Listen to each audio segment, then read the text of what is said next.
My name is Paul Shelley, and welcome to the Astro Historian. This is a channel dedicated to exploring and explaining the lore of sci-fi and space universes and discussing their impact. Today, we're at the floor of IAE 2955 to talk about MISC, Mirai, and Kruger.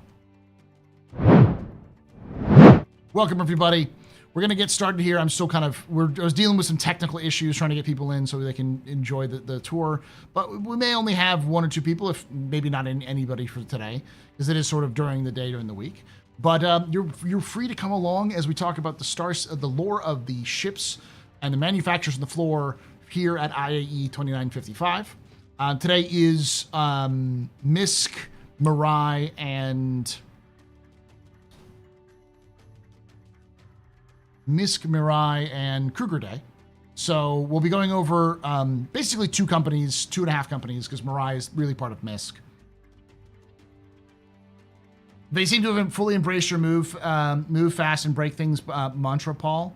We'll talk about that later. Yes.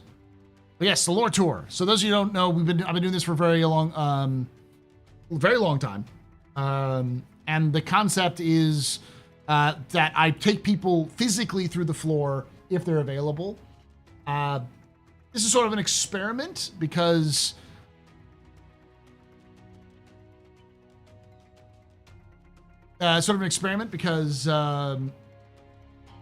generally speaking, this shuttle's going really slow. Because generally speaking, CIG has changed the floor so much that it's pretty much just a kind of like a single you can go through in a single day.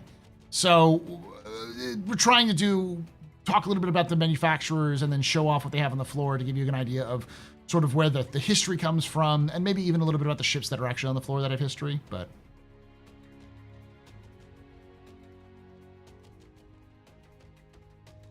welcome, everybody.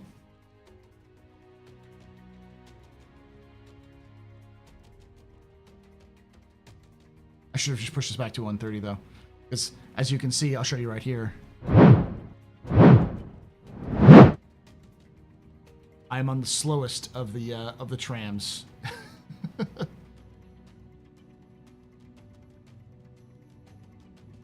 might be sending me off into oblivion. I don't know.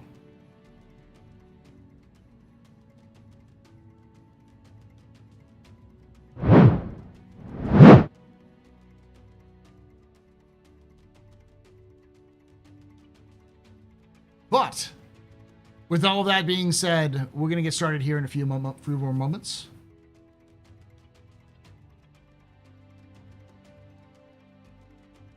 As always, if you enjoy this sort of thing, make sure you subscribe for more content, hit the like button, and hit the bell icon to be notified when these release.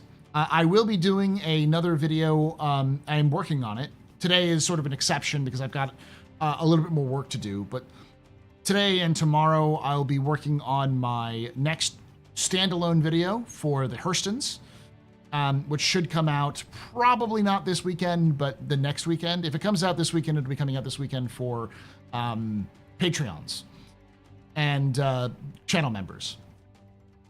Patreons get well early access compared to channel members, usually like a couple of days beforehand. And also going forward, we're gonna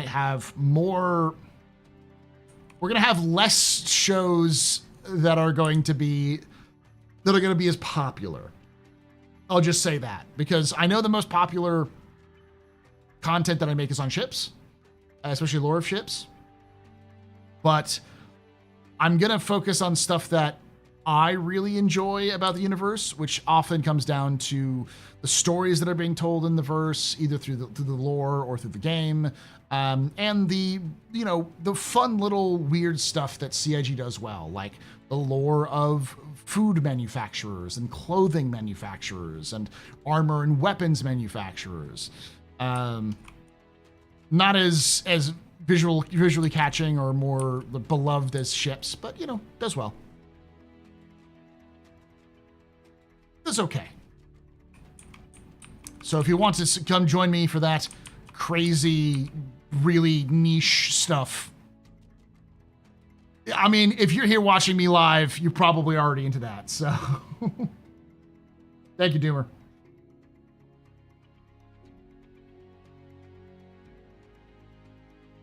The lore of Bennyhenge. Yeah, that's the thing, kind of thing I'd want to do. The lore of Bennyhenge is pretty short, unfortunately. But I'd love to do the Secrets of Stanton, which is like talk about the Fleisa, Bennyhenge, that sort of thing.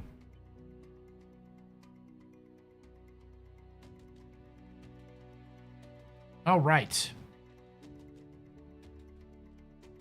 I'm just going to get started. And I think Execute's here, so he'll be here shortly. He can follow me around and yell at me. Oop, that is the wrong one. There's my background. Raftron.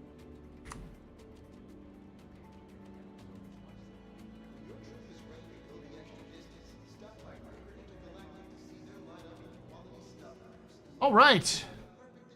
So, what's going to get started here today with looking at Kruger Intergalactic.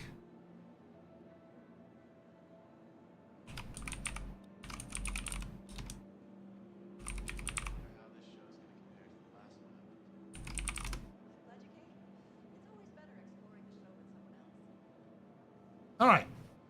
So, Kruger Intergalactic is one of the oldest companies in the verse. We're talking... Oh, I gotta do this real quick. Make sure it's working.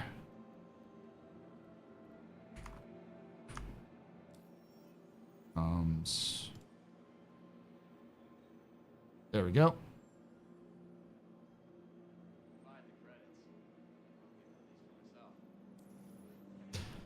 It's one of the oldest companies in the verse. Founded by Ozil Kruger in Berea in the Magnus system. Fun fact, that is the same home of Drake, but this is much earlier than Drake. Her main focus of this was to create first-rate products on time within budget. So she mainly focused on parts. Her big thing was to make parts, replacement parts, make new parts, and like she started off her career making firing pins for bearing. Give you an idea. And also eventually grew to make work for RSI, like fuses. Like I wouldn't be surprised that the fuses that we see in game, I don't know if they have a manufacturer, I haven't checked that yet. But I wouldn't be surprised if they did actually have a manufacturer, it would be Kruger. Because Kruger sort of makes all of the, like the cabling, the panels, the screws, the transistors, or the resistors, transistors, you know, all of the sort of bits and parts that make up the verse. The only thing that they, the only parts manufacturer that sort of supersedes them is Bearing, but the Bearing literally contracts to Kruger as well. So they're sort of competitors, but friends. Unfortunately, in 2751, after the military moved out of Magnus, Magnus became more and more difficult to manufacture in. So even though the company declared that they would never leave Magnus, they won't leave him. They ain't gonna leave, you know, kind of thing. They had a really bad raid in 2785, where their convoy with a bunch of the parts was headed to Earth and was ambushed in Magnus before they could leave. And those parts were all RSI parts. So they risked losing their biggest customer in RSI if they didn't find a way of competing it. So instead, they moved in the 2780s. They moved to Sherman, because around that time, close to the end of the Xi'an, the human Xi'an's Cold War, they had opened up Sherman and Castra to more industrial opportunities. So Kruger was one of the first to jump into that opportunity. So yeah, Kruger's headquarters has been since 2789 Castra. So when Castra comes in, I wouldn't be surprised if we got a Kruger showcase in the game, for instance. Now, it wasn't until 29, there's actually no date for this, but I think it was like in the 2940s, 2930s, when they were, someone joked at a board meeting that they made all the parts for a gun except the gun itself. And that joke turned into what we know today as the Tiger Strike. The Tiger Strike, which is the bespoke main weapon for the Aegis Avenger, was originally built by Kruger as a kind of a test for them to make weapons. Shortly after, this may also be because the Avenger was removed from military service at the end of the 28th century.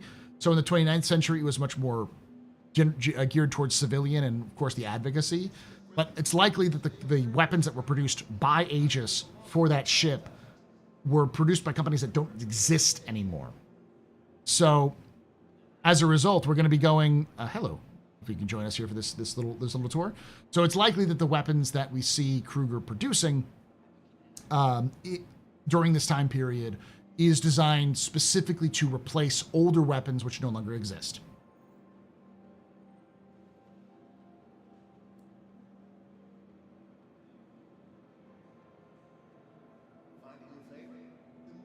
When they were trying to make one of the new marks of the constellation, Kruger also approached RSI and said, "Hey, we'd like to make a snub ship to kind of test our feat in making ships. Could we make a snub ship for the Connie?" And because RSI had a long working relationship with Kruger and they didn't want to piss Kruger off, they accepted. So that created the Merlin and eventually the Archimedes, which became their first two craft that they'd ever built. And in 2955, we have these two gentlemen show up to the scene. The first true built ships by Kruger, the Wolf and the Alpha Wolf. These are probably built in Castra. They're built with Kruger's design stylings. They are both light fighters with their own bespoke Kruger weapons, which are these sorts of Gatling guns that stay in these little pods that kind of spin out. But basically everything in here is that sort of design mantra that they accidentally into when they were designing the Tiger Strike, which is that every part was parts they already made, and they just put them into a ship configuration that works for them. These have been very popular in the verse as of late. They have a pretty good reputation. And this is the Alpha Wolf, which is the most recent one. This has more maneuvering thrusters and laser repeaters, as well as larger missiles in its bespoke missile bays. Those are size 2s, and these are size 1s. So these have 8 size 1s total, and these are only 6 size 2s, which means you can put rattlers in them.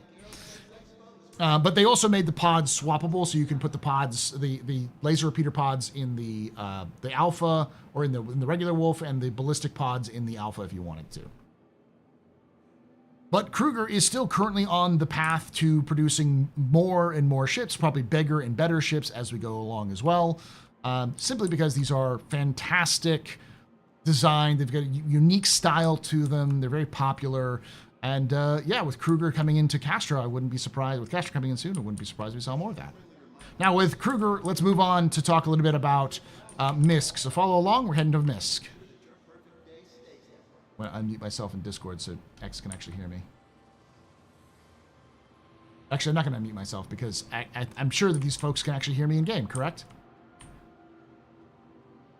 I got to work. Woo!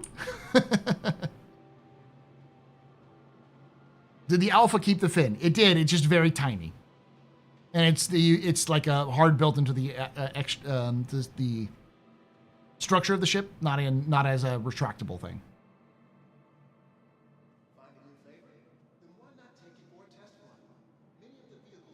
And what's up in the lore of literature? There are a few Easter eggs and books found on the shelves of various ships. We'll talk about that in the future for sure. All right. So I have to get the actual names for them because I know it's the lifestyle brand of Acorn and Musashi Industrial, I believe. But I'm going to look at this real quick.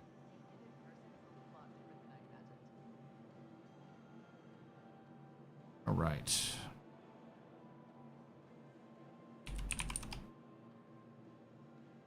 When your trip is ready to go the extra distance, stop by Kruger Intergalactic to see their lineup of So, Hato Electronics and the Musashi Lifestyle Design Unit of Acorn. So, 2805 was the foundation of MISC. But in reality, MISC's history dates back to 2802. This is a time period that I've dubbed the cargo crisis. Several companies that existed before the fall of the Mezzers in 2791 had disappeared by the early 29th century, simply because a lot of those companies had tight relationships with the Mezzers themselves, with the despotic Mezzers, which meant that they were persona non grata amongst the new UEE, and many of them were likely being in prison for war crimes or crimes against humanity. There's a lot of horrible things they did in the past.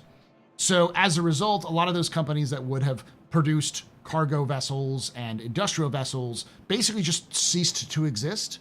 And so there was a panic amongst the UEE because there was not a lot of industrial investment, simply because most of the companies that were large enough to produce these things disappeared, and those that still remained, like Aegis, were really not relied on. So you really only had the existing corporation of something like RSI to pick up the pace, and RSI just didn't have the footing to do so at the time. It would take them a while to build what we know today is like the Taurus to take advantage of that. So it was up to the smaller companies to fill the gap. And I believe that Hato Electronics, or not Hato Electronics Corporation, I'm sorry, the Musashi Lifestyle Design Unit, MLDU, which is a spinoff of Acorn Limited, likely designed a ship specifically to solve this problem. The ship that we know as the Hull series. We know that the Hull series was built in 2802, which was 3 years before the founding of MISC. Now, like I just said before, MISC is a corporation, or the Musashi Lifestyle Design Unit was probably not a very big manufacturing, if it had any manufacturing capability at all. However, Hato Electronics Corporation likely had a large manufacturing base in the first place. So the merger was specifically designed to facilitate the construction of the Hull series for the wider market. So it was, and it was the Hull series that sort of saved the empire. The hulls themselves were designed to haul large amounts of cargo that no other ship could at the time. It also allowed for these ships to, it allowed these ships to, there's Execute. Welcome, Execute.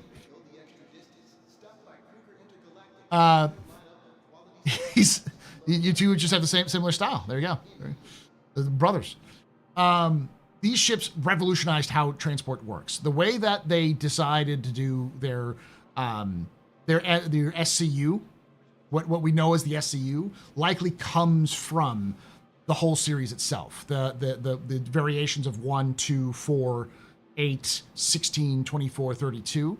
Those variations were designed specifically for use in the Hull series. And as a result of the popularity of the Hull and the versatility of the Hull, most space stations adapted to this. And we know that because specifically Argo adapted a lot of their technologies to meet this standard. So MISC is sort of the new father, the new origin of industrial standards in the UEE. They've gone on since 2805 to do many different styles. They revolutionized transportation with the Freelancer series. The Endeavor, the Starfarer was a specifically built, designed to fill the gap of fuel and fuel refining, fuel transport, and fuel distribution. But it was really the thing that really put them on the map beyond their industrial capacity again, MISC stands for Musashi Industrial Starflight Concern, by the way, was their relationship with the Xi'an. They made a deal with Aopoa specifically to get their thruster technology in exchange for gifting the whole series to the Xi'an, to the Aopoa brand, who then gave it to the TOC. And this exchange happened before formal relations between the Xi'an and human empires in terms of their trade negotiations happened. So the first ships to take advantage of this was the Freelancer series, which was designed as sort of a, let's use Xi'an technology and thruster technology to make it more efficient and longer lasting, but still rely heavily on human sentiment. So the Freelancer was built for life, was their campaign slogan for it. Did really well in the market, and that spun off many other series. Like the Reliant is heavily built off of Xi'an technology, and that sort of approach led to the creation of Mirai. One of the main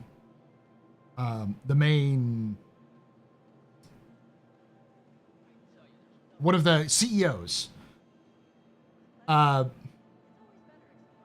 basically was a huge racing fan and wanted MISC to enter into racing, but they're an industrial company. They don't really have racing stuff. So they had to build a racing team from the ground up and built a ship that did okay, but it wasn't great. But with the introduction of several years, like decades later, with the exchange, this was happening in like the 2900s, early 2900s, with the exchange of technologies between the humanity and the Xi'an, we have the evolution of racing, which led to the Razor. And the Razor is almost pure Xi'an technology when it comes to its thrusters.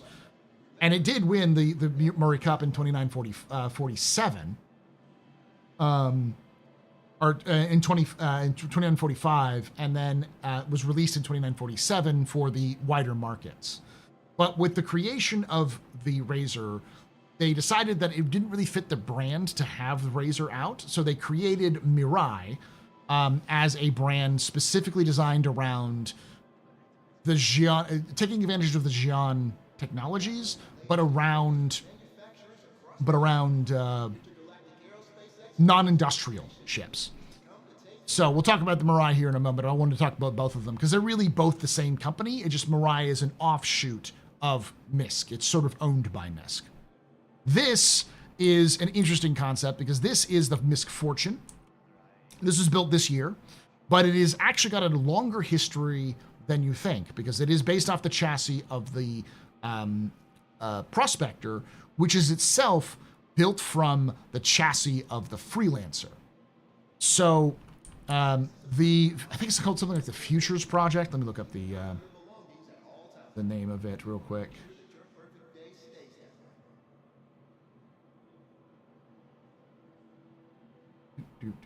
My notes are slow.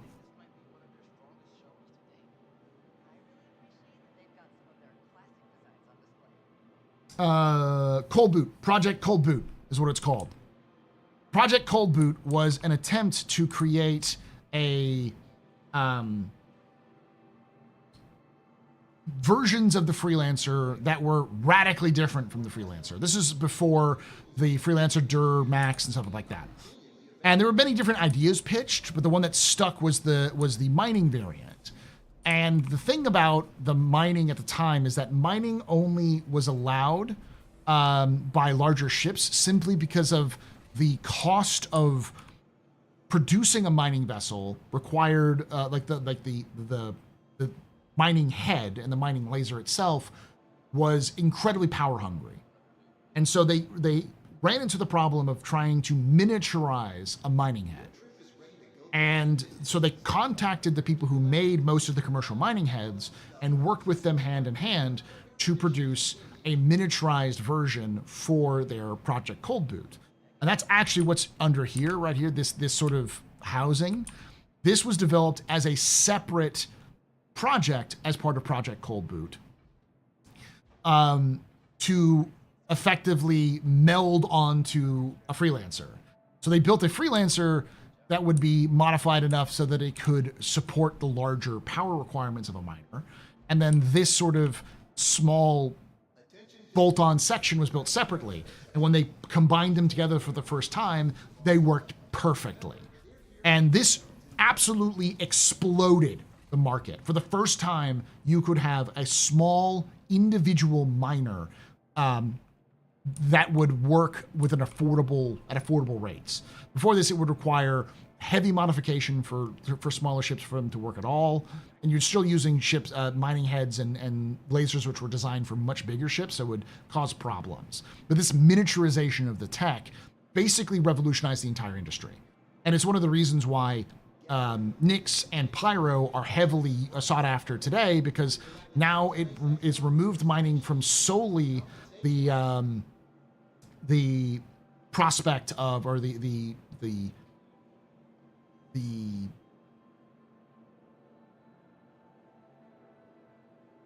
realm of larger corporations and into the individual wildcat miners. The purview, thank you.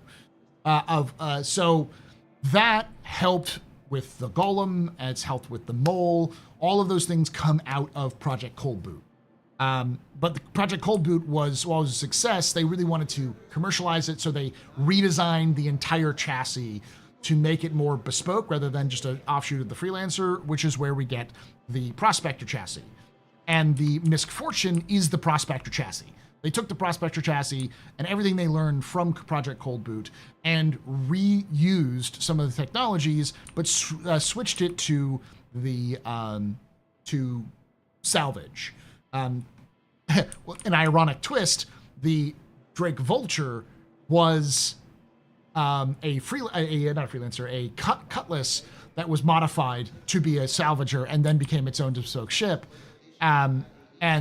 So in this case, it's MISC chasing Drake, whereas with the Golem, it was Drake chasing MISC. So those two companies, MISC and Drake, absolutely despise one another.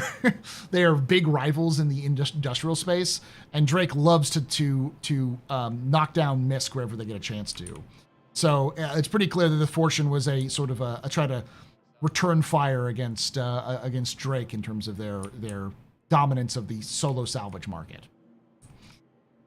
The thing that makes the Fortune unique compared to other ships like the Vulture is that it has an exterior cargo grid that automatically deploys the boxes, so you can, salvage and then push them out while keeping a buffer.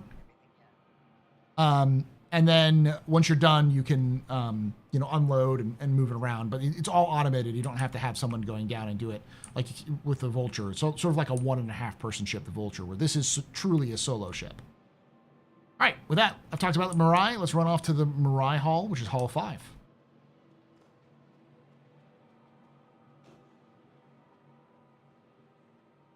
Attention visitors to the Intergalactic Aerospace Expo. Hey, Gizmo. But you can actually swap the weapons between the two wolves. Yes, you can. So L21 and L22 are competing for the design award, or those two are beautiful. Yes, it's Kruger.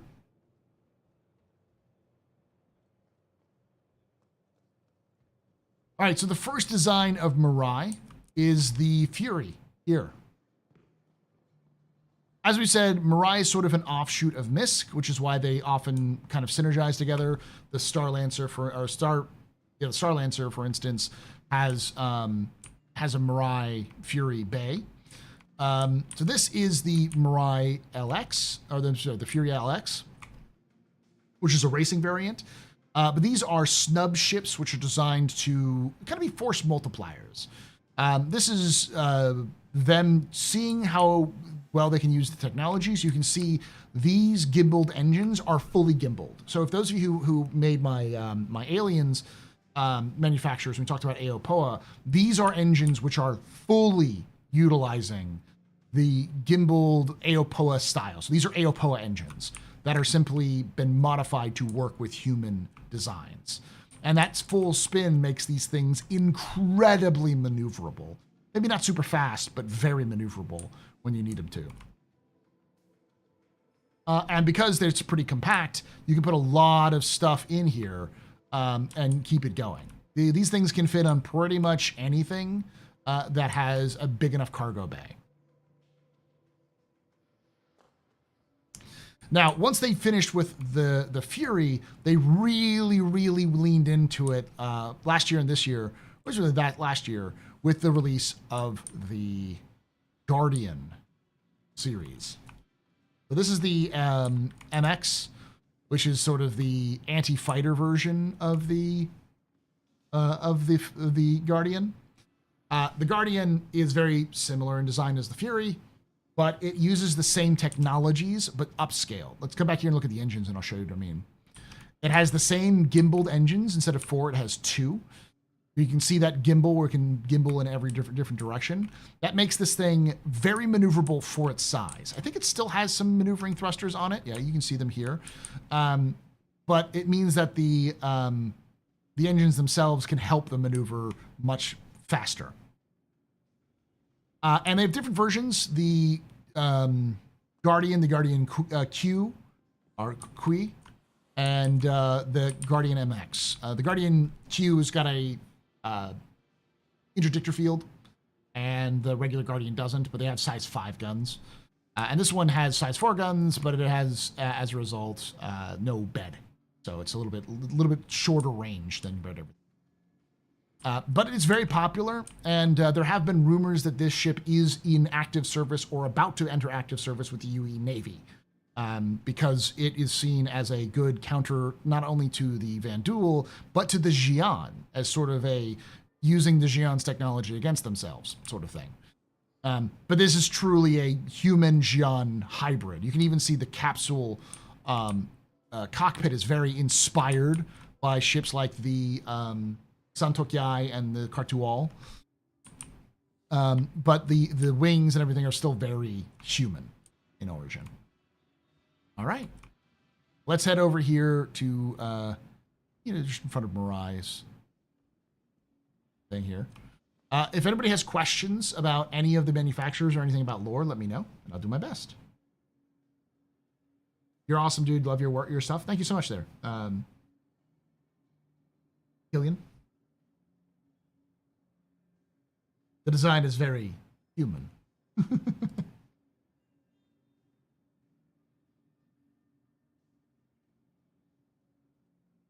Question: are Kruger Magnus manufacturing facilities still there? Is it still operational? Did Kruger move all their facilities out of Magnus? They moved all of their facilities out of Magnus. And an ironic twist, it's likely the Kruger manufacturing facilities are now likely owned by Drake. Because Drake came in and basically purchased any of the available manufacturing facilities. And so Drake was likely purchasing Mirai. Not only the Navy shipyards that were there, but also the Mirai factories that produce parts.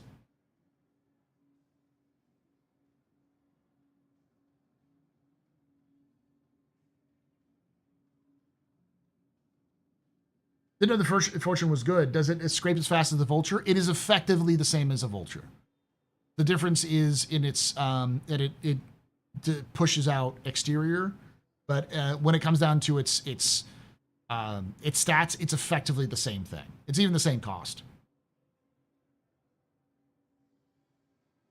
It might be a little bit more expensive in game, but.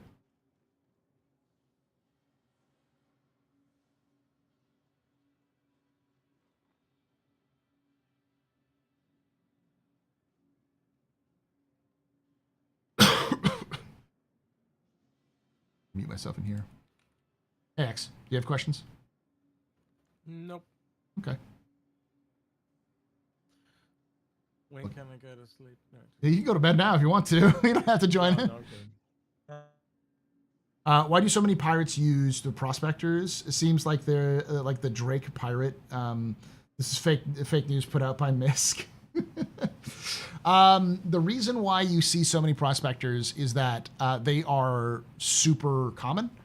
So when you see pirates using prospectors, they're not using prospectors because they're using the pirate things. They're using them to go to places they're not allowed to go to prospect and pull out materials illegally. You can think of them as poachers.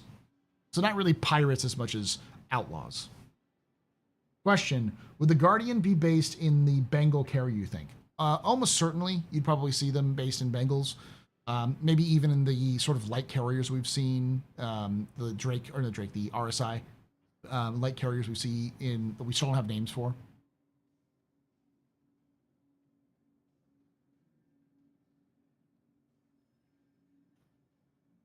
You reckon we're going to see any bigger ships by Mirai?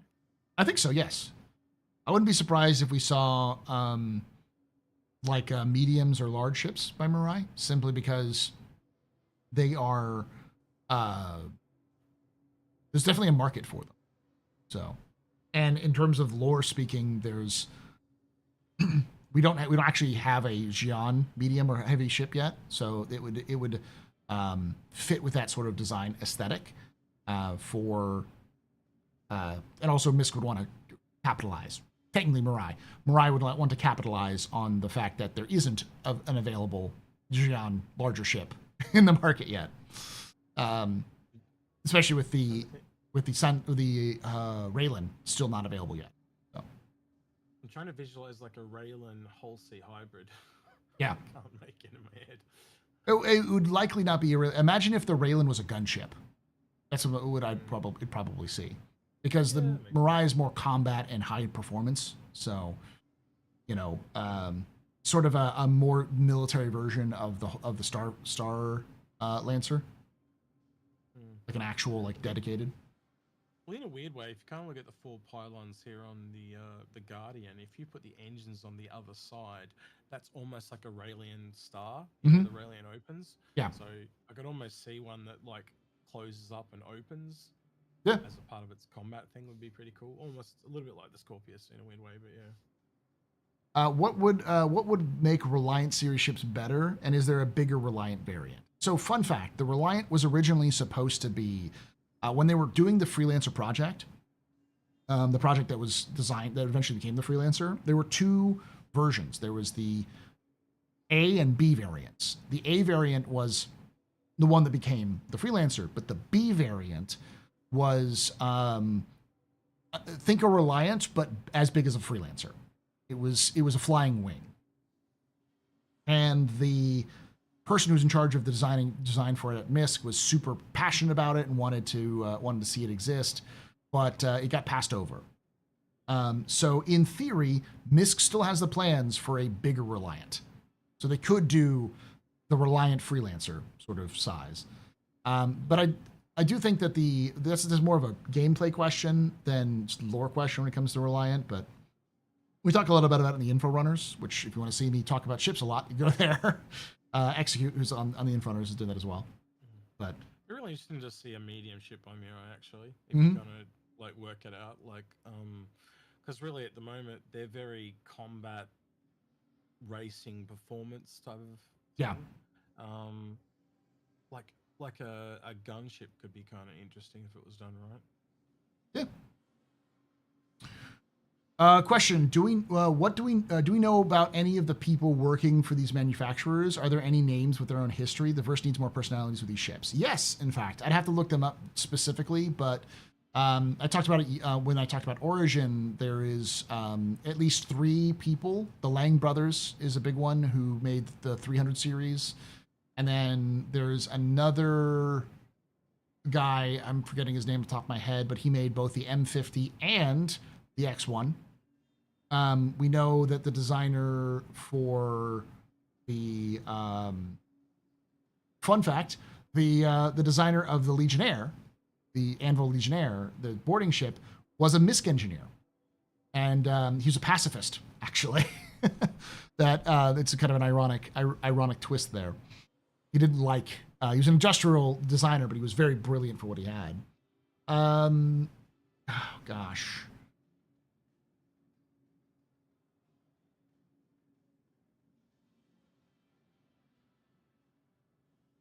But you're right. I agree with you, Master Sunshine. I would love to see more actual names to designs so we understand who designed what and why, but it's just not a priority for the lore writers because they've got to write a bunch of stuff in-game mission descriptions and Galactopedia articles and all that kind of stuff. So that'll probably be a nice to have once they're done with Squadron and all the other things.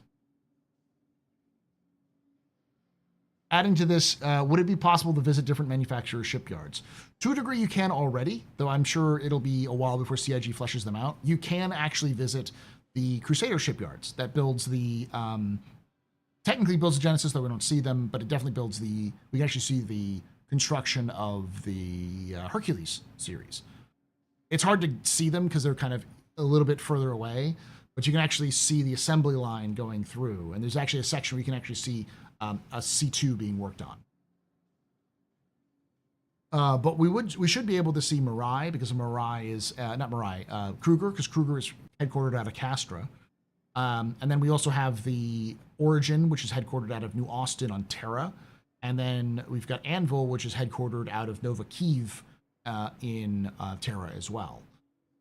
So we just don't have a lot of manufacturer hubs other than Crusader, which is the only company that we have both in-game manufacturing and a location of where they are.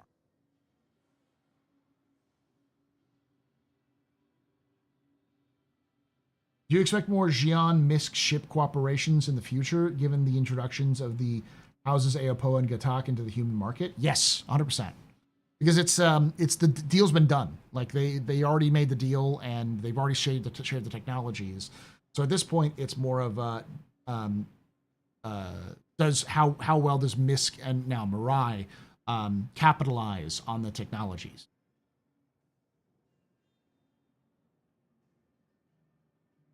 Where's Gray's ships located? The Gray's market is entirely located in Odin.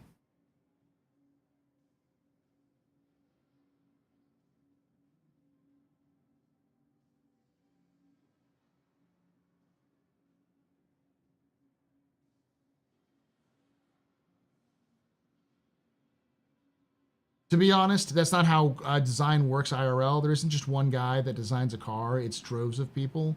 Typically, there are lots of people who design stuff, but there's usually somebody who's the charge of the project, somebody who's the brains of it, who's the director, as it were, as that builds these things. And I think that's really what people are wanting, is the sort of the head of the project that created them. Yeah, the lead designer.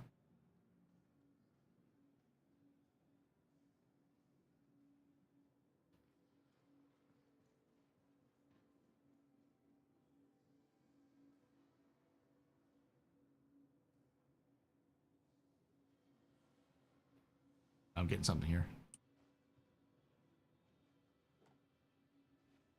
What is this? Ah, the wrong button.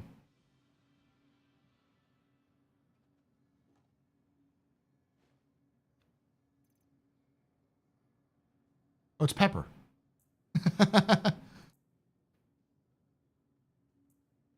pocket. No, I can't put it in my pocket. I don't have space for it. Put it down on the desk.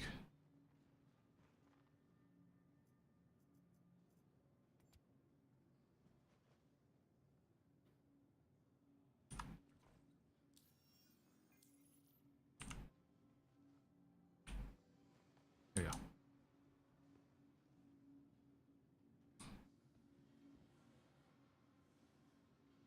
For example, the lead designer of the C8 Corvette was Tom Peters.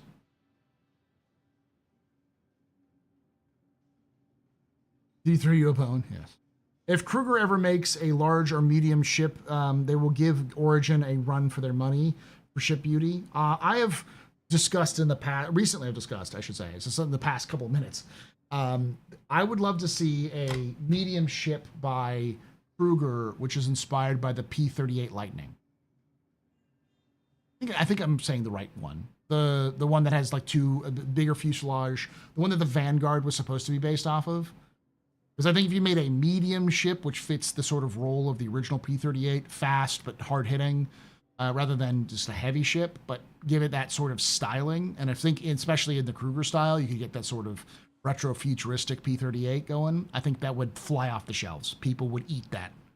Would absolutely destroy that.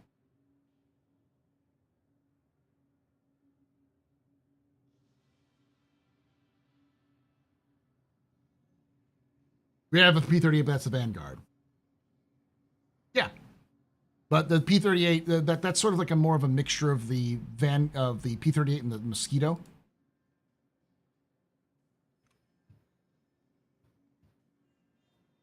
Those are the P-61.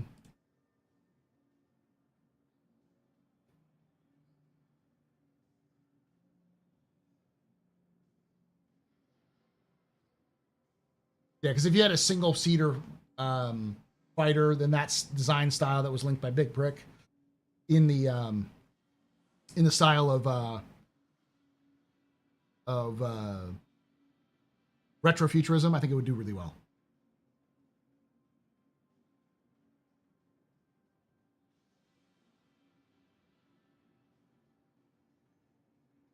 You kind of already see that design influence of the Mustang, the P-51 Mustang in the Wolf.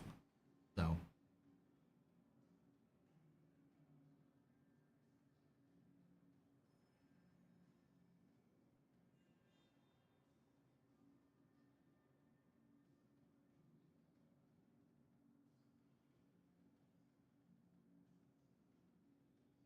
Oh yeah, I'm looking at the P-61 now. That is very much that is much more Mustang, but much more Vanguard.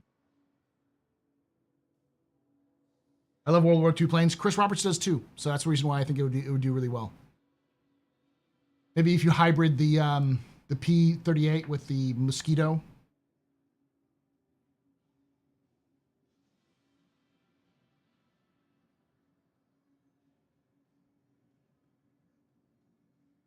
The famous Havilland.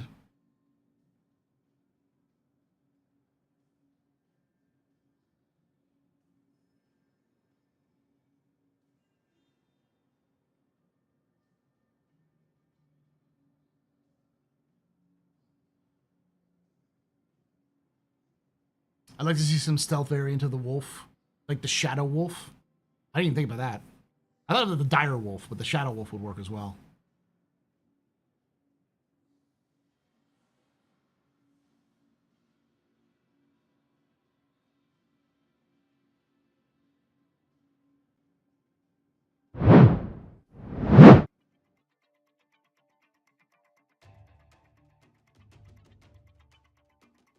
So I got some more questions. If you have any questions, feel free to ask them.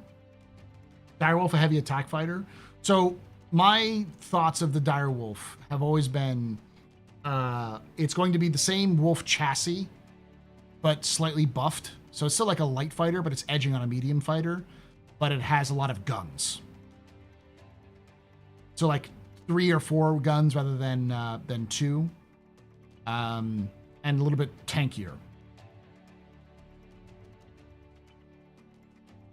I'd ever go as far enough to make like a dual cab Kruger, like one with a turret or something.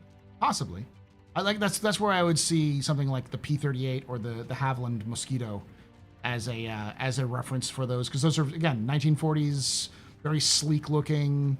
You kind of add the retrofuturism on top of that, they would do really well. 4 size 2s or 3s. Well, I was thinking like the ones on the gun, the gun wings are size 4s, right? So if they're size 4s, then you'd get like a size 5 nose mounted gun. And my thought was a bespoke beam gun, like a size 5 beam stuck in the nose. So you could swap out the guns for whatever you wanted to, but like the Dire Wolf would come with 2 twin size 4 beams and a size 5 beam. So you'd have a 3 beam, just like the nose cannon ME 109, which is also an inspiration for the Wolf, yes. But also because there's a nose cannon, a rotary cannon built into the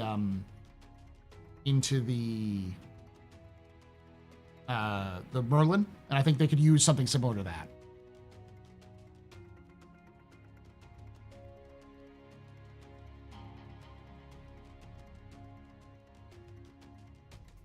My idea of Direwolf would be a bit bigger version of the Wolf, but 2-seater with a turret with twin size 4 guns. I can see that, but it kind of turns it into a different ship entirely. I'd imagine like the least amount of work they'd have to do to change the geometry, but to give it more enough uniqueness so that they can still call it a different variant.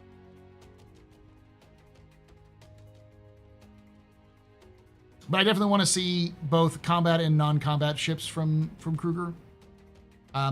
Obviously, the famed Naboo Courier or Corvette, the one that Queen Amidala was using in episode 1, or the larger one that she was using in Senator Alamodana was using in episode 2 or 3. I think it was episode 2.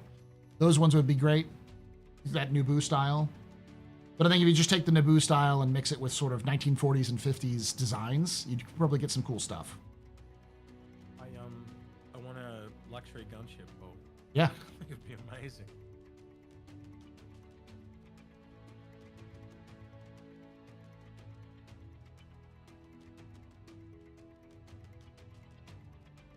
I also think a luxury solar sail would be pretty cool too. Mm-hmm. Like I could see Kruger pulling that off too.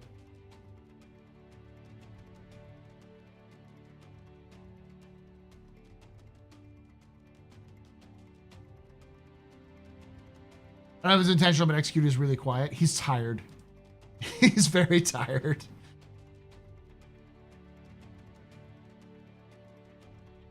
It's very early in the morning for him. Sigma Wolf, my perfect ship, probably. I've been up since 1:30 in the morning and it's 7 a.m. Yeah.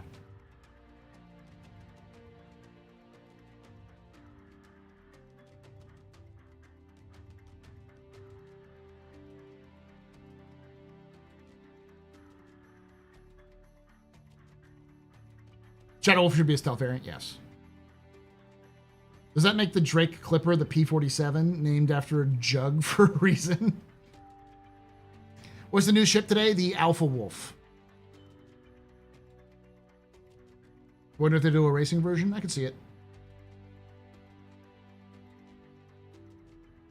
What company made the tube launch fighter again? It wasn't Aegis. It was a Armin something. They don't exist anymore in the Star Citizen universe.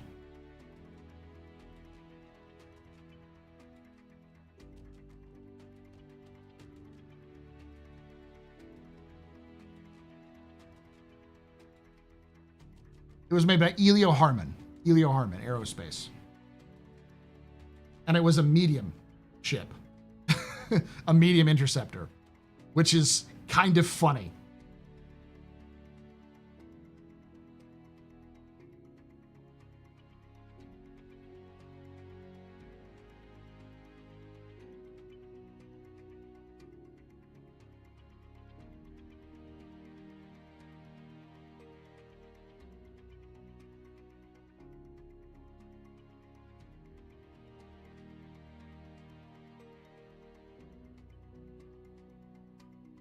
There needs to be a P-47N Thunderbolt in the game, but the Clipper is not it. Aegis has got a lot in there they could do. I mean, in lore, there's the Wildcat, and then there's the what the Hellcat.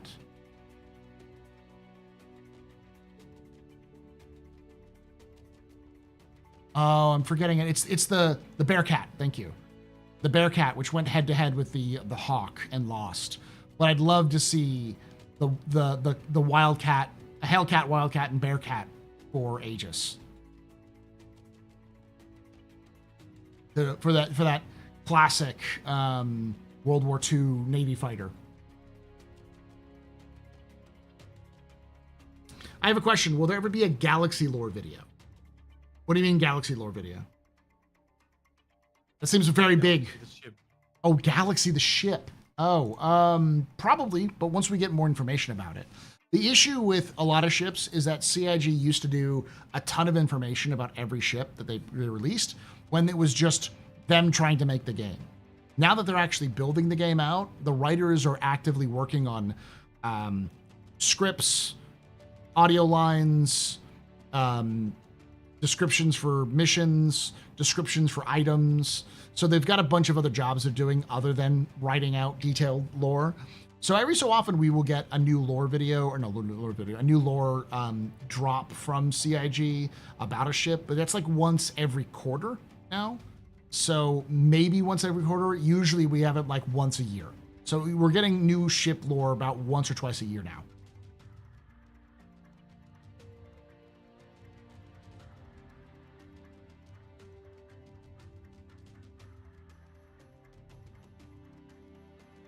Damn, I was thinking Kruger might could do fun things in that realm. They still could. I could definitely see them doing like the P-47s or the Corsairs in that range. The sort of classic U.S. military fighters, but also like the German fighters as well, because a lot of the inspiration behind Kruger and the like is definitely German, like Focke-Wulf. So also YouTube's waiting for me. Yes, we're gonna move over to that here shortly. Did I set that for 2?